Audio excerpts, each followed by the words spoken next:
जय बजरंगबली की। जय सिया राम।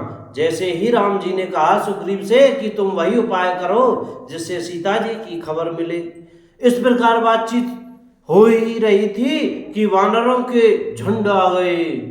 अनेकों रंगों के वानरों के दल सब दिशाओं में दिखाई देने लगे, क्योंकि हनुमान जी महाराज ने पहले ही भेज दिए थे। वानर कटक उमा में देखा, सो मूरख जो करण चह लेखा।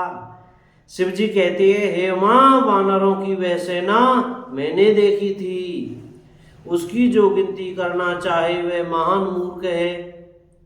सब वानर आकर श्री राम जी के चरणों में मस्तक नवाते हैं और सौंदर्य माधुर्य निधि श्री मुख के दर्शन करके कृतार्थ होते हैं। सेना में एक भी वानर ऐसा नहीं था जिससे श्री रघुनाथ जी ने कुशल ने पूछी हो। अस कपि एक न सेना माही, राम कुशल जे पूछी नाही। प्रभु के लिए यह कोई बड़ी बात नहीं है, क्योंकि श्री रघुनाथ जी विश्व रूप तथा सर्वव्यापक हैं, सारे रूपों और सब स्थानों में हैं। आज्ञा पाकर सब जहां तहां खड़े हो गए। तब सुग्रीव ने सबको समझाकर कहा कि वानरों के समूह हो, यह श्री रामचंद्र जी का कार्य है और मेरा निहोरा अनुरोध है कि तुम चारों ओर जाओ और जाकर जानकी जी को खोजो। हे भाई, महीने भर में वापस आ जाना। जो महीने भर की अवधि बिताकर बिना पता लगाए ही लौट आवेगा, उसे मेरे द्वारा मरवाते ही बनेगा, अर्थात मुझे उसका वध करवाना ही पड़ेगा। सुग्रीव के वचन सुनते ही सब वानर तुरंत जहां तहां भिन्न भिन्न दिशाओं में चल दिए। तब सुग्रीव ने अंगद, नल, हनुमान आदि प्रधान योद्धाओं को बुलाया और कहा, हे धीर बुद्धि और चतुर नील, अंगद, जामवान और हनुमान, तुम सब श्रेष्ठ योद्धा मिलकर दक्षिण दिशा की ओर जाओ और सब किसी से सीता जी का पता पूछना। मन वचन और तथा कर्म से उसी का सीता जी का पता लगाने का उपाय सोचना। श्री रामचंद्र जी का कार्य संपन्न सफल करना। सूर्य को पीठ से, अग्नि को हृदय से सामने से सेवन करना चाहिए, परंतु स्वामी की सेवा तो छल छोड़कर सर्वभाव से मन वचन कर्म से करनी चाहिए।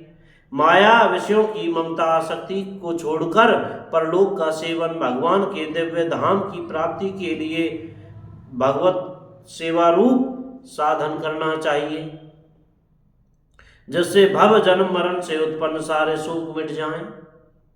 देह धारण करने का यही फल है कि सब कर्मों कामनाओं को छोड़कर श्री राम जी का भजन ही किया जाए। सद्गुणों को पहचानने वाला गुणवान तथा बड़भागी वही है जो श्री रघुनाथ जी के चरणों का प्रेमी है। आज्ञा मांगकर और चरणों में फिर से नवाकर श्री रघुनाथ जी का सिमरन करते हुए सब हर्षित होकर चले। सबके पीछे पवन सुत श्री हनुमान जी ने सिर नवाया। कार्य का विचार करके प्रभु ने उन्हें अपने पास बुलाया। उन्होंने अपने कर कमल से उनके सिर का स्पर्श किया तथा अपना सेवक जानकर उन्हें अपने हाथ की अंगूठी उतार कर दी और कहा, बहुत प्रकार से सीता जी को समझाना और मेरा बल तथा विरह प्रेम कहकर तुम शीघ्र लौट आना। हनुमान जी ने अपना जन्म सफल समझा और कृपा निधान प्रभु को हृदय में धारण करके वे चले। यद्यपि देवताओं की रक्षा करने वाले प्रभु सब बात जानते हैं, तो भी वे राजनीति की रक्षा कर रहे हैं। नीति की मर्यादा रखने के लिए सीता जी का पता लगाने को जहां तहां वानरों को भेज रहे हैं।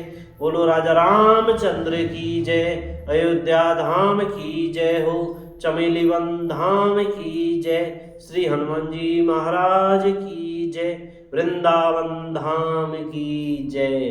सब संतन की जय, सब भक्तन की जय, अपने अपने गुरु महाराज की जय।